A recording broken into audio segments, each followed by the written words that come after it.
Either there's someone living in my house or my schizophrenia is back. It started last Wednesday when I woke up to my coffee mug in the wrong place, and a plate I hadn't used chilling in the sink. My boyfriend had been over the night before, so I figured he must have just forgotten to wash up. But then 2 days later, the living room window was open when I got home from work. I'd closed it that morning and specifically remembered struggling with it, so I was freaked out. I called my landlord immediately, asking if he'd been by, but he said no. All my doors were locked, however, and everything was still in place. I have a schizoaffective disorder, but I've been symptom-free thanks to meds for a long time, so the idea that I could be losing it was really freaking me out. My boyfriend said I was stressed and forgetting things, and I thought maybe he was right, but then the noises started. I started hearing scratching sounds in the walls at night that sounded like something was trying to get through. An exterminator came out and said it was probably mice, but the sounds just got louder and more deliberate. I started hearing what sounded like footsteps above my bedroom around 3 a.m. every night. A handyman checked the attic but didn't find anything unusual. That night, I woke up to someone breathing in my room, heavy and labored. I lay there frozen before I worked up the courage to turn on the light. The room was empty, but my closet door was hanging wide open, even though I'd closed it before bed. I called the police and 2 cops searched everywhere but didn't find anything. One of them suggested I might be having anxiety-related episodes, and that old buildings made all kinds of sounds at night. So I booked an emergency appointment with my psych who adjusted my meds, and I hoped to God that would be the end of it. But then food started disappearing too. Leftovers I'd been planning to eat just vanished, and raw chicken disappeared from my freezer overnight. I set up my phone to record the kitchen, but when I checked the footage, there was a 3-hour gap where the screen just went black. My boyfriend broke up with me after I showed him the video. He said I needed professional help. My mom called after he told her everything and suggested I talk to my doctor about anxiety medication. The breathing came back every single night, closer each time. One night, I woke up to someone touching my hair and running their fingers through it. I turned on the light and nobody was there. But when I looked in the mirror, I had a long scratch down my neck that hadn't been there before. I stopped sleeping and would just sit up in bed with all the lights on and a knife in my hand. I'd still hear movement in my hallway. One night, the door handle shook, like someone was trying to open it but wasn't strong enough. My landlord called and said other tenants were complaining about me calling the police all the time. He said if it kept happening, he'd have to ask me to leave. I promised I'd go back to my doctor, but I didn't want someone to tell me I was crazy anymore. I knew what I was hearing. I bought security cameras and set them up in every room. I watched the footage obsessively, but nothing showed up except me walking around alone. Every night, I'd still hear the breathing and footsteps, and every morning I'd wake up with new scratches. My clothes started showing up in strange places. A shirt balled up under my couch, underwear stuffed in a kitchen cabinet, socks folded on top of the refrigerator. The scratching sounds in the walls got louder and more frantic. I called a contractor who cut a hole in my drywall and said there was nothing there except normal wall studs. When I kept insisting something was in there, he looked at me like I was crazy. That night, I heard the breathing right outside my bedroom door. I could see a shadow blocking the light from under the door, and it stayed there for over an hour. I checked the camera footage the next morning, and there was nothing there. Just an empty hallway all night. The crawl space under my apartment was the only place I hadn't checked. I found the access panel and squeezed through with a flashlight. In the far corner, I found a pile of my clothes arranged like a nest. There were photos scattered around showing me sleeping and showering, and when I shined my flashlight up, I could see deep scratch marks in the wood right under where my bed sat. Right then, I heard a soft creaking sound from the hallway. A section of the wall was opening, and I could see a panel I'd never noticed before being pushed out about an inch from the inside. I watched as it slowly started to close. I ran over and pressed both hands against the wall as hard as I could, but it felt completely solid and I couldn't find any seam or edge. I knocked on it and the sound was hollow. There was a space behind my wall big enough for someone to move around in. I scrambled out of the crawl space and ran to my bedroom to grab my phone. My hands shook so bad I dropped it twice before I could dial 911. The operator answered and I tried to explain what I found, but my words came out jumbled and panicked. She asked if I was in immediate danger, and I said I didn't know, because someone had been living in my walls. She told me to leave the apartment and wait outside while she sent officers. I grabbed my keys and purse and stood in the hallway outside my door, pressing my back against the wall opposite my apartment. Every sound made me jump. I kept staring at my door expecting it to open from the inside. 20 minutes felt like hours before I heard sirens. 2 uniformed officers came up the stairs first and asked me to describe what I found. I showed them photos on my phone of the nest and pictures and scratch marks. One officer called for a detective while the other asked me to wait in the stairwell. Detective Thorne arrived about 20 minutes later wearing jeans and a blazer like she'd been off duty. She had short gray hair and tired eyes, but she listened to everything I said without interrupting. She asked if I'd touched anything in the crawl space, and I said I'd taken photos, but left everything where it was. She told me to stay in the hallway while they searched, and I sat on the floor with my back against the wall trying not to throw up. I could hear them moving through my apartment, opening doors and closets, their radios crackling. One officer found the crawl space entrance and called the others over. I heard camera shutters clicking and voices discussing what they were seeing. Detective Thorne came out after about 30 minutes and crouched down next to me. She said they found everything I described and were treating this as an active criminal investigation. Hearing those words made something break loose in my chest. This wasn't anxiety. This wasn't my illness coming back. Someone had actually been in my home. Detective Thorne went back inside and I heard more movement, more photos being taken. They searched the walls and found the panel I'd seen moving. One officer tried to pry it open but couldn't find the release mechanism. They marked it with tape and took measurements. After another hour, Detective Thorne came back out and told me they'd searched everywhere, but whoever was here was gone. She explained that the person probably heard me calling 911 and escaped through an exterior vent or basement access before they arrived. The building had multiple exit points someone could use. She asked me to come back inside to give a formal statement. Crime scene techs were dusting my walls for fingerprints and collecting fiber samples from the crawl space. I sat at my kitchen table while Detective Thorne asked detailed questions about the timeline. When did I first notice things out of place? When did the sounds start? When did I see the panel moving? I answered everything as clearly as I could, giving her exact dates and times. She took notes on a small tablet and recorded our conversation on her phone. She asked for copies of all my security camera footage even though I explained it never showed the intruder. She said sometimes cameras catch things we don't notice at first, and the tech team could enhance the footage. I gave her access to the cloud storage where everything was saved. One of the techs came over and asked Detective Thorne to look at something in the crawl space. They both went back down and I heard them talking in low voices. When Detective Thorne came back, she sat across from me and said the evidence was strong enough to prove someone was accessing my space. They'd found fingerprints on the panel edge and DNA samples from the nest area. But without catching the person in the act or identifying them from the database, the investigation would take time. I asked if I was safe staying here and she paused before answering. She said she couldn't make that promise. They'd sealed the access points they found, but the building was old and might have other ways in. She suggested I stay somewhere else until they caught whoever did this. After the police left, I sat on my couch staring at the walls. The apartment felt different now, like the walls themselves were watching me. I couldn't tell what was real structure and what might be hiding another secret panel. Every surface felt like it could open up and someone could reach through. I thought about all the nights I'd slept here while someone watched from behind the walls. All the times I'd showered and dressed and lived my life while they took photos. My hands started shaking again, and I knew I couldn't stay here another night. I went to my bedroom and packed a bag with clothes, toiletries, my medications, and my laptop. I grabbed my phone charger and some snacks from the kitchen. I took one last look around the apartment and locked the door behind me. I walked 6 blocks to a budget hotel I'd passed before and paid for 3 nights with my credit card. The room was small and smelled like cigarette smoke, but it had a deadbolt and chain on the door. I could see the parking lot from the window. I pushed the desk chair against the door even though I'd locked it. I checked the closet and bathroom to make sure they were empty. I looked under the bed. I checked that the window was locked. Then I sat on the bed and started crying. That first night at the hotel, I slept for 11 hours straight without waking once. No breathing sounds, no scratching, no footsteps, just silence and safety. When I woke up the next morning, I felt more rested than I had in months. The quiet proved to me that everything happening at the apartment was real. My body knew the difference between safety and danger even when my mind doubted itself. I called my mom and told her everything. I described finding the nest and photos and scratch marks. I told her about the police search and the evidence they found. I explained that Detective Thorne opened a criminal investigation. Mom was quiet for a long time. Then she said she was sorry for suggesting I just needed anxiety medication. She said she should have believed me from the start. I could hear her crying on the other end of the line. She asked if I was safe now, and I told her about the hotel. She offered to come stay with me, but I said I was okay for now. We talked for almost an hour, and by the end, I felt less alone than I had in weeks. My ex texted me that afternoon asking if I was okay. He said my mom had called him and told him what happened. I stared at the message for a long time. He had his chance to believe me when I needed him. Instead, he broke up with me and told everyone I needed professional help. He didn't get to pretend he cared now that there was proof. I deleted the message without responding and blocked his number. The next morning, I called Dr. Carey's office and told the receptionist I needed an emergency appointment. She squeezed me in at 2 that afternoon. I brought my phone with all the photos Detective Thorne had let me take copies of. I sat in the waiting room bouncing my leg and checking the time every few minutes. When Dr. Carey called me back, I followed her to her office and sat in the chair across from her desk.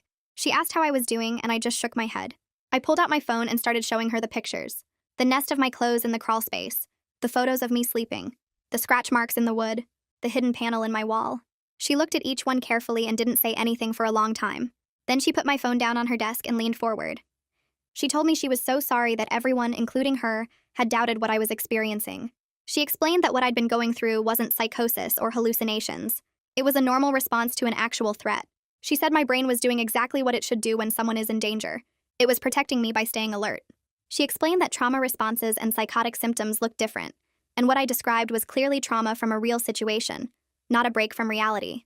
Hearing her say that made something tight in my chest finally loosen. I started crying and couldn't stop for several minutes. She handed me tissues and waited. When I could talk again, I told her I'd been so scared that I was losing my mind. She said my perceptions were accurate all along and I should trust myself. We talked for almost an hour about safety planning and coping strategies. She adjusted my anxiety medication but said my other meds were working fine. Before I left, she told me to call her anytime if I needed support during the investigation. I walked out of her office feeling lighter than I had in months. Someone finally believed me completely. My phone rang while I was driving back to the hotel. It was Detective Thorne. I pulled over into a parking lot to answer.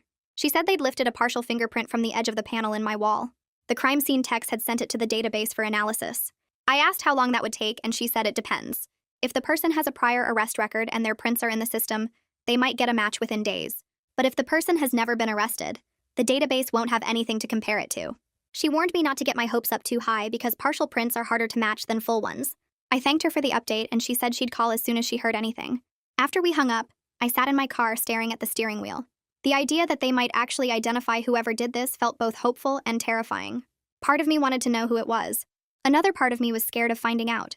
I needed more clothes and some other things from my apartment, so I drove there the next afternoon when the sun was still high.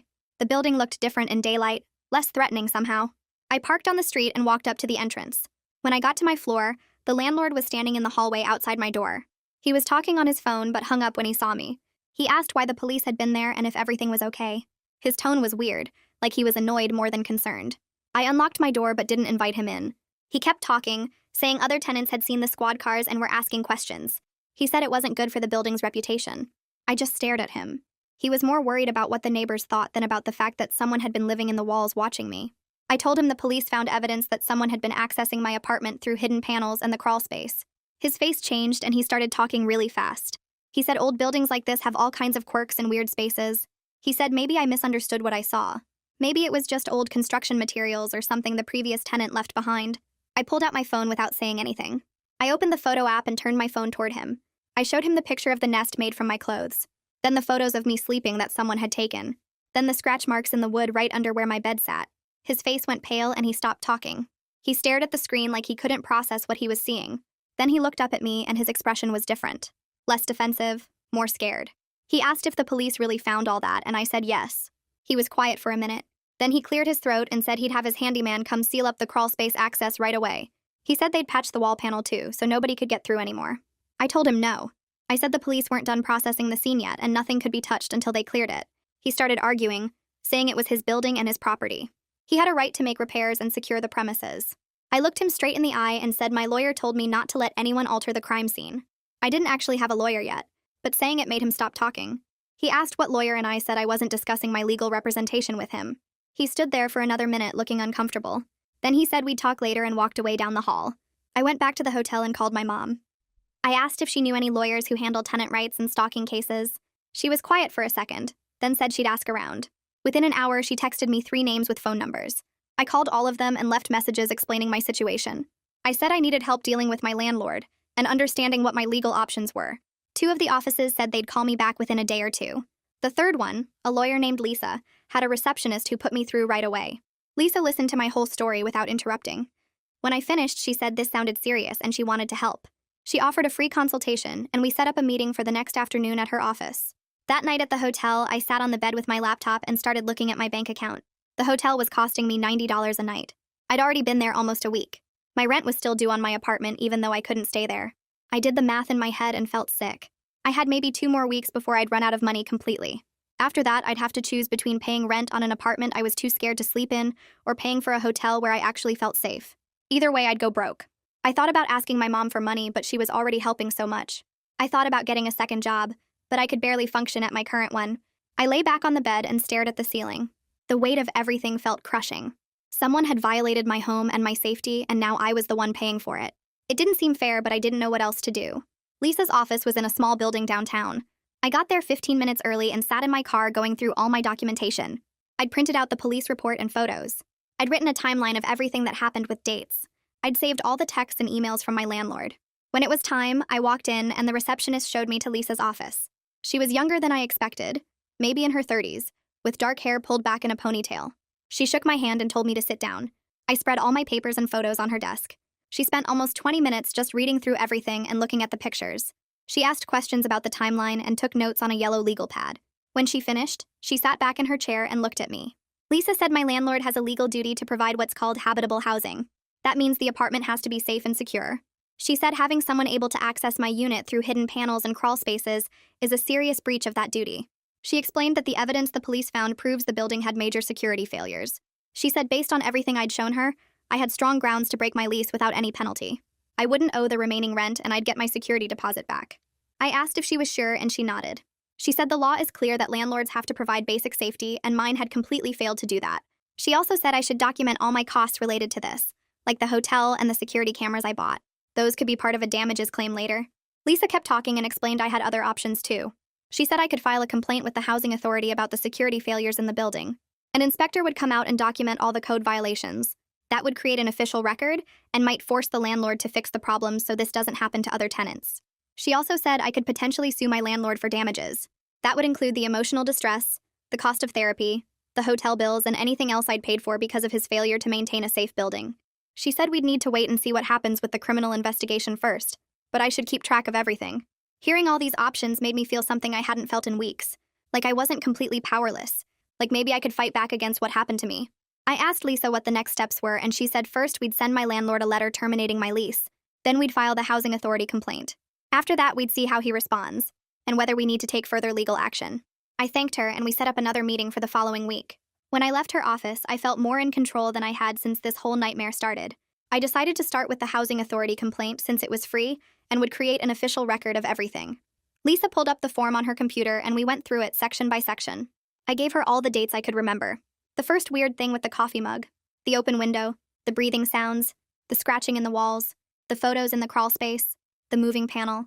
She typed everything while I talked and added details from the police report. The form asked about safety issues and code violations. Lisa wrote about the hidden access points and the crawl space that let someone move between units. She included the scratch marks under my bed and the nest made from my clothes. When we finished, she read it back to me and asked if anything was wrong or missing. It sounded complete, so we submitted it electronically right there in her office. The confirmation email came through 2 minutes later with a case number. Lisa printed it out and put it in a folder with my name on it. She said the housing authority usually responds within a week to schedule an inspection. I thanked her again and drove back to the hotel feeling like I'd actually done something useful instead of just being scared. The next morning, Detective Thorne called while I was getting ready for work. She said they wanted to do a bigger search of the building, especially the basement and service areas. The problem was they needed either the landlord's permission or a warrant. She was working on the warrant application, but it required showing probable cause that evidence of a crime was in those specific areas. I asked what that meant, and she explained they had to prove to a judge that there was good reason to believe they'd find something criminal down there. The evidence from my crawl space helped, but it would be stronger if they had more than just my statements. I remembered the neighbor who'd mentioned seeing someone near the basement late at night. I told Detective Thorne about it, and she asked for the neighbor's contact information. I gave her the apartment number and the neighbor's name. She said having a witness who wasn't me would really strengthen the case. Someone else seeing suspicious activity proved this wasn't just about my apartment. It showed a pattern of someone accessing the building in ways they shouldn't. That night at the hotel, I couldn't sleep even though I was exhausted. I opened my laptop and started making a detailed timeline of everything. I put in dates and times for every incident I could remember. The coffee mug on Wednesday morning. Requested Reds is on Spotify now. Check out link in the description or comments. The window on Friday afternoon. The first night of scratching sounds. The breathing that started a week later. The food disappearing. My boyfriend breaking up with me. Finding the crawl space. I wrote descriptions of what happened and how I felt. I included who I called and what they said. The police visits, the exterminator, the handyman, the contractor. I saved copies of all the texts from my landlord. I downloaded the security camera files even though they didn't show anything. If this went to court or I needed to prove my case to the housing authority, I wanted records that showed I wasn't making things up. I wanted to show I was organized and credible and keeping track of facts. 3 days later, the housing authority sent an inspector to my apartment. His name was Elliot Hunt, and he showed up right on time with a tablet and a big camera. He spent 2 hours going through everything. He measured the crawl space opening and took photos from every angle. He tested the wall panel where I'd seen it moving and took more pictures. He crawled into the crawl space himself with a flashlight and stayed down there for almost 20 minutes. When he came back up, his clothes were dirty and he was making notes on his tablet. He checked the basement door and the laundry room. He looked at the vents and the utility closets. He measured distances between walls and compared them to the building layout. The whole time he kept taking photos and writing things down. When Elliot was almost done, he told me something off the record. He said in 15 years of inspections, he'd never seen anything like this. The building layout created multiple access points between units that weren't secured properly. There were gaps in the walls where service chases ran. The crawl space had openings that should have been sealed. The basement had doors that should have been locked but weren't. He said it violated current safety codes in several ways. He couldn't promise what the housing authority would do with his report, but he was going to document every violation he found. His tone made it clear he thought this was serious. I asked if other tenants were at risk, and he said based on what he was seeing, yes. Anyone on the ground floor could potentially be accessed the same way I was. My landlord called me that afternoon and he was angry. Really angry. He said I was trying to destroy his business over what he called a misunderstanding. He said the housing authority inspector had been there for hours and was taking pictures of everything. He said other tenants were asking questions and getting worried. He accused me of making a big deal out of nothing and said if I kept this up, he'd sue me for defamation. His voice got louder as he talked, and I could tell he was more worried about his reputation than about what happened to me. He said I was costing him money and causing problems, and he wanted me to call off the investigation. And I didn't say much because I was too shocked by how mad he was. When he finally stopped talking, I told him I had to go and hung up. My hands were shaking, so I opened the voice recorder app on my phone and played back the call. I'd started recording halfway through without really thinking about it. I had about 3 minutes of him yelling and threatening to sue me. I sent the audio file to Lisa right away with a message explaining what happened. She emailed back within an hour. She said his threats were legally baseless and actually helped my case. She was drafting a cease and desist letter, telling him to only contact me through her office from now on. She said his behavior showed he was more interested in protecting himself than fixing the safety problems. That made him look bad if this ever went to court. 2 days later, Detective Thorne called with good news. The judge approved her warrant and they were scheduling a full building search for the following Tuesday. She asked if I was willing to be there to identify any of my belongings they might find. I said yes, even though the thought of going back to that building made my stomach hurt. She said I didn't have to go inside or see anything disturbing. I could wait outside and they'd bring things out for me to look at if needed. I agreed because I wanted to help, and because I wanted to see them find proof that I wasn't crazy. The day before the search, I called in sick to work. I hadn't been sleeping well even at the hotel, and I was making mistakes at my job. I'd sent an email to the wrong client and forgotten about a meeting. My supervisor was understanding when I called, but she mentioned I'd missed several days recently. She said we should talk about whether I needed to take formal leave.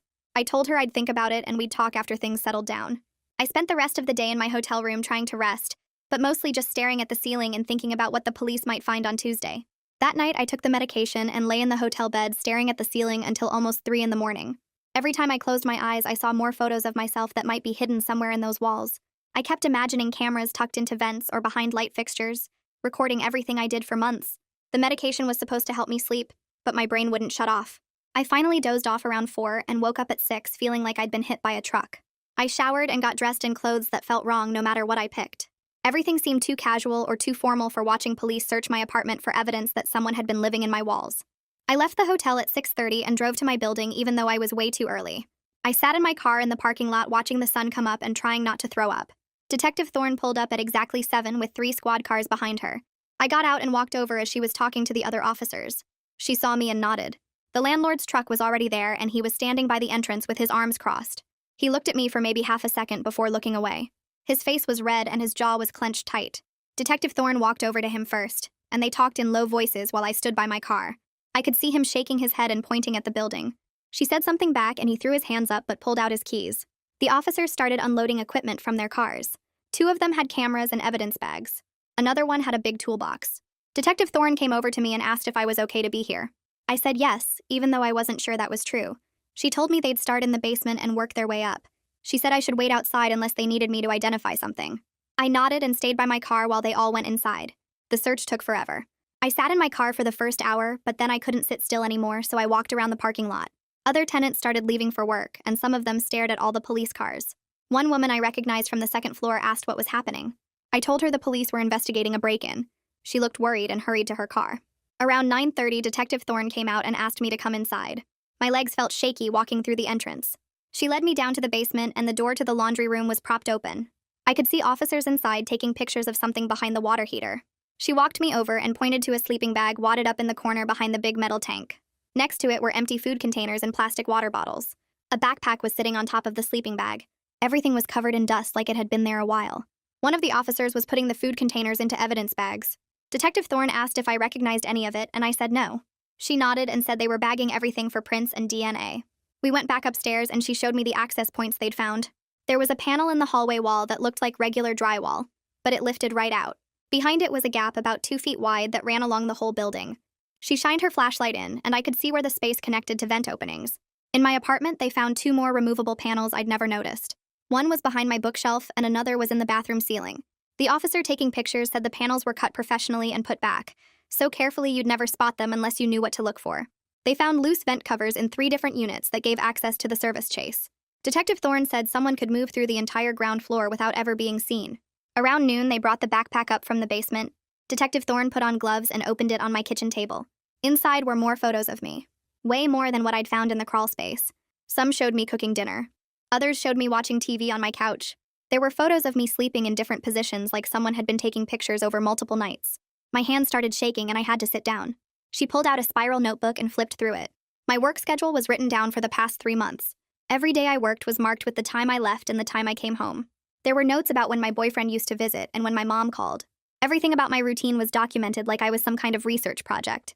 Detective Thorne's face was hard when she looked at me. She said this proved someone was watching me constantly and planning when to access my apartment. The backpack also had a small toolkit with screwdrivers in different sizes and a pry bar. She bagged everything separately and labeled each item.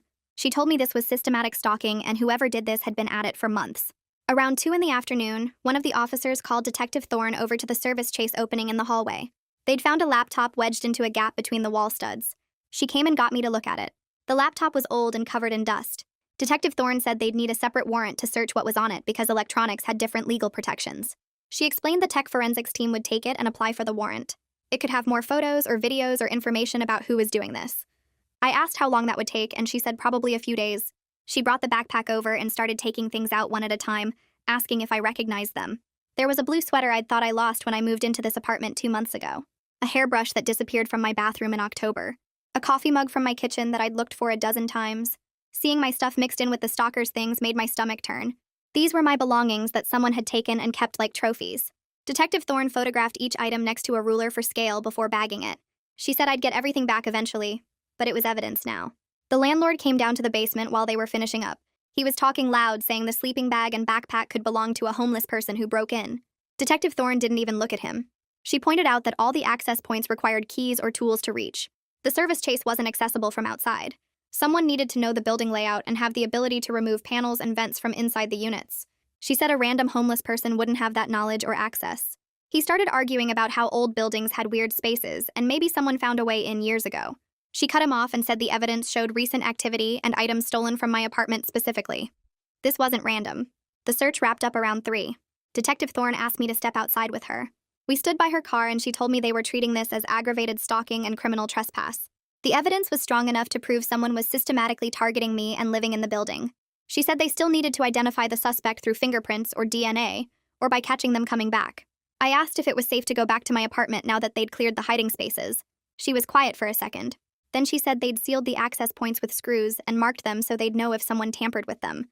But she couldn't promise someone wouldn't find another way in. Old buildings had lots of spaces and gaps. Her honesty scared me, but I was glad she wasn't lying to make me feel better. I told her I was staying at the hotel anyway. She said that was smart. 3 days later, I got a letter from the housing authority. They'd inspected my building after Elliot's report and found multiple code violations. The service chase wasn't properly sealed. The basement had unsecured access points. Several vent covers weren't installed to code. They were requiring the landlord to make immediate repairs and bring everything up to current safety standards. The letter also said I had the right to withhold rent until the violations were fixed, or break my lease without penalty. I wouldn't lose my security deposit, and I wouldn't be liable for the remaining months. I read the letter 3 times sitting on the hotel bed. For the first time since this started, I felt like someone besides Detective Thorne actually believed me and was doing something about it. I called Lisa the next morning and told her I wanted out of the lease completely.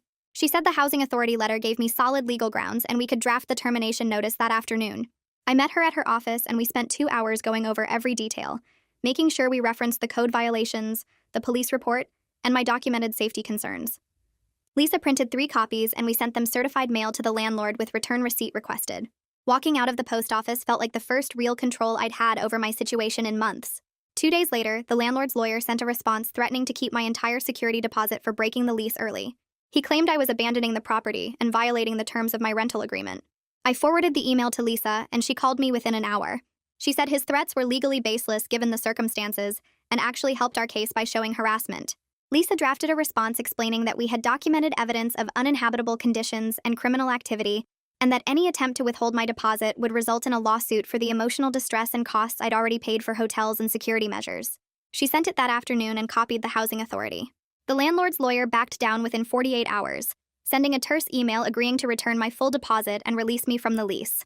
I started apartment hunting immediately, focusing on a different neighborhood across town. I needed a building with modern security, no basement access, and preferably an upper floor unit where nobody could reach my windows. The search was exhausting because every leasing agent asked why I needed such specific security features. I tried explaining without sounding paranoid, mentioning that I'd had a break-in at my last place and wanted better protection. Some of them looked at me weird anyway, like I was being difficult or paranoid. I toured 8 different buildings over 4 days, checking every detail obsessively. I needed to see the entry systems, the camera coverage, the lock mechanisms on the doors. One place had a doorman, but the apartments were ground floor with windows facing an alley. Another had great cameras, but anyone could access the stairwells without a keycard. I was starting to think I'd never find something that felt safe enough when Detective Thorne called. She said the fingerprint from my wall panel had come back with a match in the system. The person was named Rocky Hyde, a 34-year-old man with prior arrests for trespassing and burglary. He'd been off the grid for 6 months with no current address, but they'd issued a warrant for his arrest. My hands were shaking so hard I almost dropped my phone. I asked her to repeat the name and she spelled it out for me. Rocky Hyde. I'd never heard that name before in my life.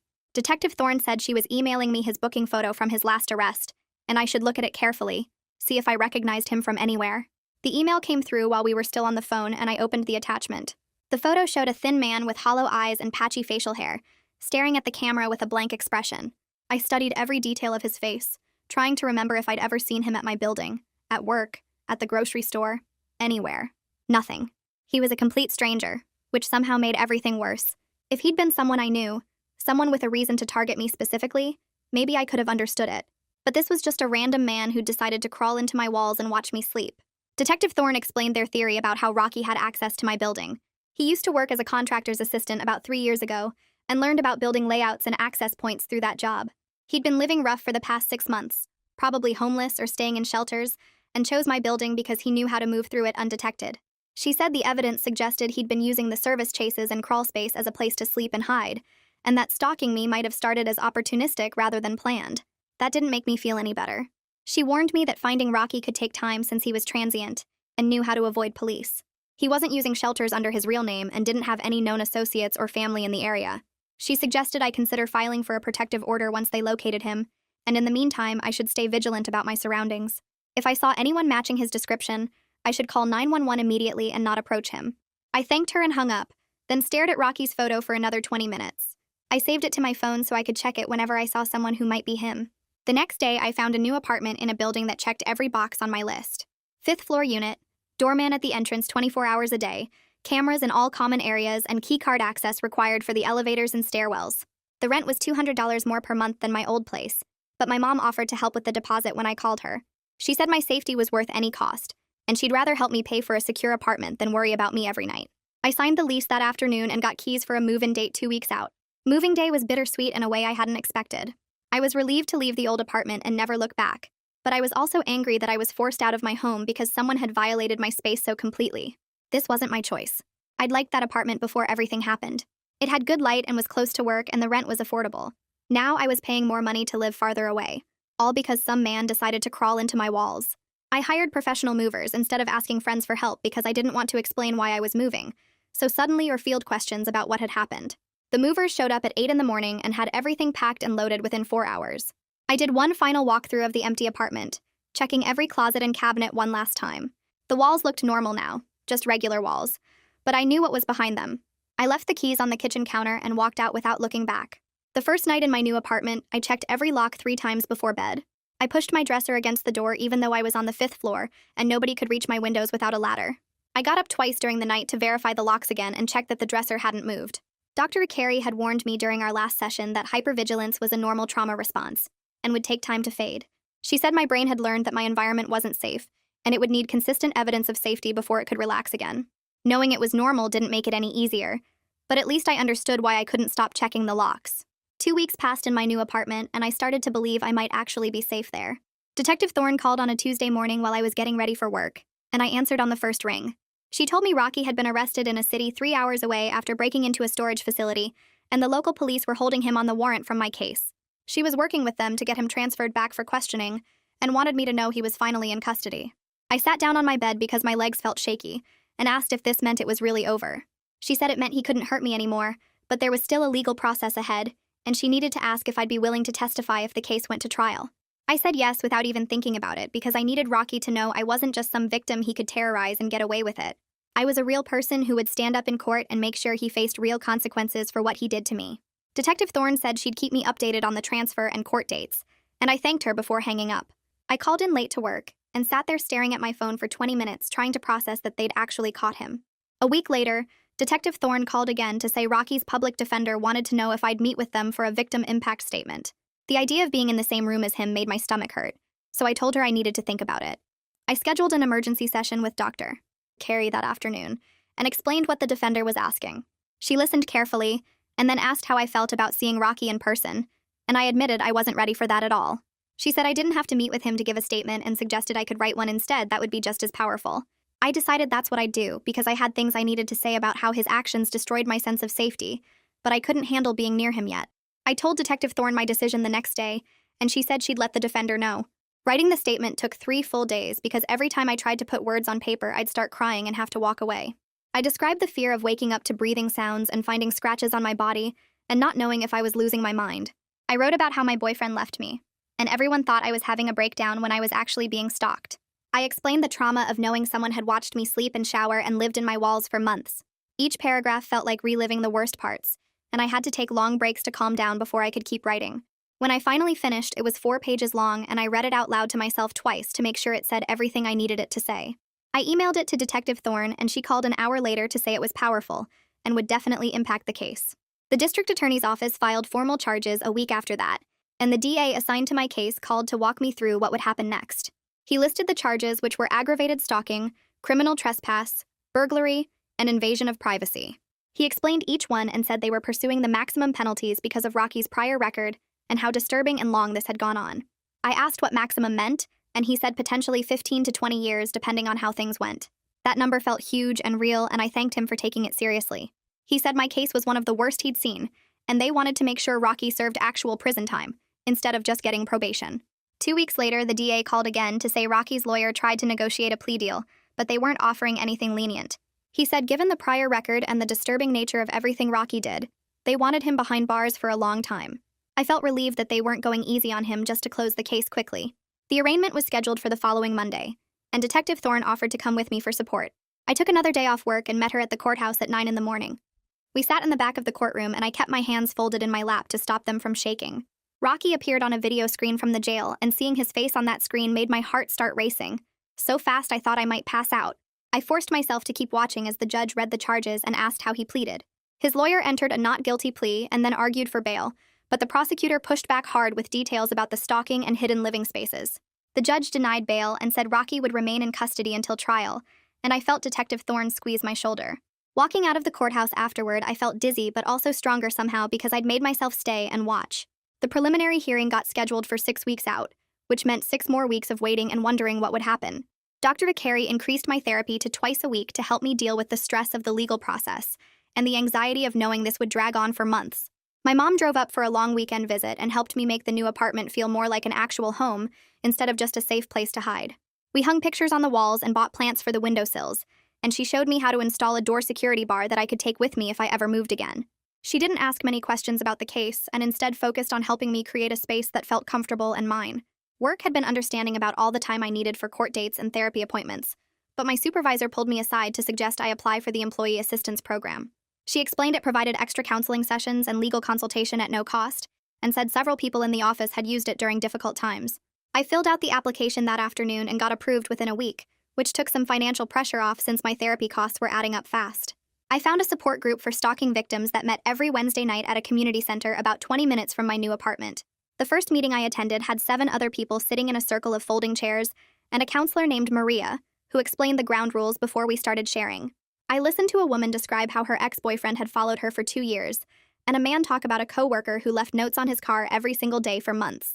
Hearing their stories made me feel less alone because they all described the same thing I'd experienced, that moment when everyone around you thinks you're imagining it or making it too big of a deal.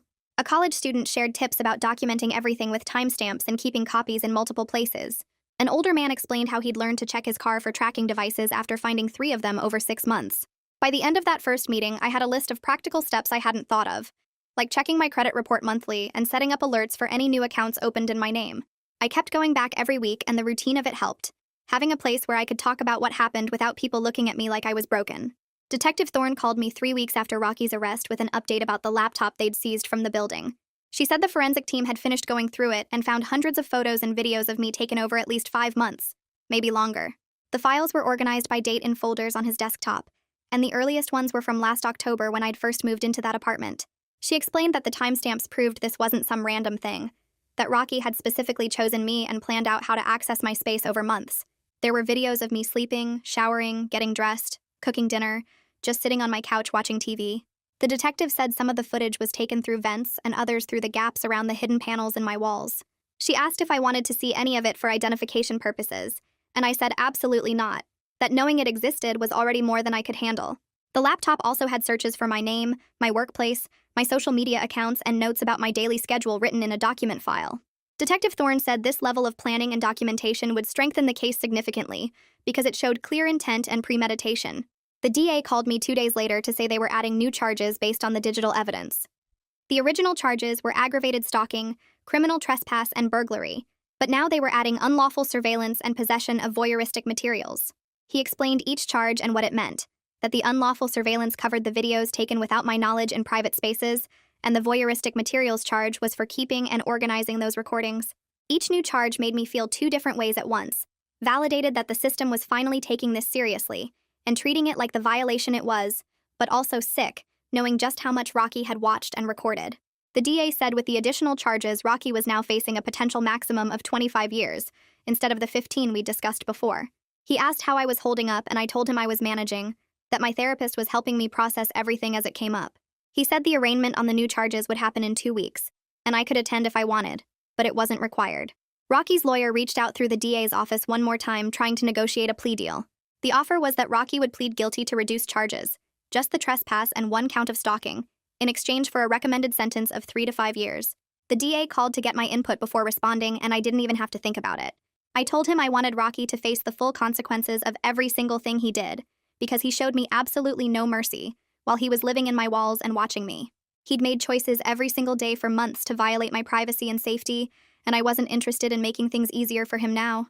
The DA said he appreciated my position, and agreed that the evidence was strong enough that they didn't need to offer any deals. He told me they would reject the offer and proceed toward trial, which was scheduled for 8 weeks out. I met with the prosecutor twice over the next month to prepare for testifying. Her name was Sarah, and she worked for the DA's office handling stalking and harassment cases. The first meeting was in her office, where she explained what trial would be like, and what kinds of questions Rocky's lawyer might ask during cross-examination. She said defense attorneys often try to make victims seem unreliable or suggest they're exaggerating, and in my case, they might bring up my schizoaffective disorder to imply I'd imagine things. Sarah walked me through how to stay calm and focused on facts rather than getting emotional or defensive. We practiced with her asking me hard questions about my mental health history and my initial doubts about what was happening. The second meeting was a week before trial, and we went through my entire timeline of events, making sure I could clearly explain what happened when and what evidence supported each incident. She told me to take my time answering questions and to say if I didn't understand something or needed it repeated. 3 days before the trial was supposed to start, the DA called me with unexpected news. Rocky's lawyer had contacted them that morning to say Rocky wanted to accept a guilty plea to all charges, every single one, in exchange for the prosecution agreeing not to seek the maximum sentence. The DA explained this meant Rocky would get somewhere between 8 and 12 years, instead of the 15 to 25 he could face if we went to trial and won. He said a guilty plea would guarantee a conviction without putting me through the stress of testifying and being cross-examined about everything. I asked what would happen if we went to trial, and he said the evidence was very strong, but juries were unpredictable, and there was always a small chance Rocky could be found not guilty on some charges. The guaranteed conviction versus the risk of trial was something I needed to think about carefully. I talked it over with my mom and with Dr. Carrie before making my decision. The thought of sitting in a courtroom while Rocky's lawyer asked me questions about my mental health and tried to make me look unreliable felt unbearable. I'd already been through months of people not believing me and suggesting I was having episodes. 8 years meant Rocky would be in prison until I was almost 40. Which felt like enough time for me to rebuild my sense of safety and move forward with my life. I called the DA back and told him I agreed to the plea deal. He said the sentencing hearing would be scheduled for 3 weeks out, and I could read a victim impact statement if I wanted to. I told him I absolutely wanted to, that I needed Rocky to hear directly from me about what he'd done. The sentencing hearing was on a Tuesday morning in early June. I took the day off work and my mom drove up to be there with me. Detective Thorne met us outside the courthouse and walked in with us, which made me feel less alone. We sat in the gallery while Rocky was brought in wearing an orange jumpsuit with his hands cuffed in front of him. Seeing him in person for the first time since finding the evidence made my heart start racing so fast I thought I might pass out, but I forced myself to keep looking at him. The judge asked if I was ready to read my statement, and I stood up on shaky legs and walked to the podium they'd set up. I unfolded the pages I'd spent 2 weeks writing and rewriting. I described every detail of those months. The fear of thinking I was losing my mind. The isolation when nobody believed me. Waking up to him touching my hair. The scratches on my neck. Finding his nest of my clothes in the crawl space. I talked about how his actions had shattered my sense of security and made me question my own reality and perception. I explained that I'd lost my relationship, my home, and my peace of mind because of his obsession. I watched him the entire time I read, and he stared down at the table in front of him, never once looking up at me. When I finished and sat back down, my hands were shaking, so hard my mom had to hold them still. The judge reviewed the case file and the plea agreement before addressing Rocky directly. She told him his actions were among the most disturbing violations of privacy and personal safety she'd encountered in her years on the bench. She sentenced him to 10 years in state prison with mandatory mental health treatment throughout his incarceration. She also issued a permanent restraining order that would extend beyond his release date, meaning he could never contact me or come within 5 feet, 100 feet of me for the rest of his life. After the judge finished, the bailiffs led Rocky out through a side door, and he still never looked at me once. Walking out of the courthouse afterward with Detective Thorne on one side and my mom on the other, I felt the weight of 6 months of fear finally start to lift off my shoulders. The legal process was over, and I could begin the work of actually moving forward with my life, knowing Rocky was locked up and couldn't hurt me anymore. That's where we'll end today's story. Thanks for being here. It really makes a difference knowing these words reach someone. I hope it added a bit of warmth to your day. Subscribe if you'd like to keep sharing stories like this together.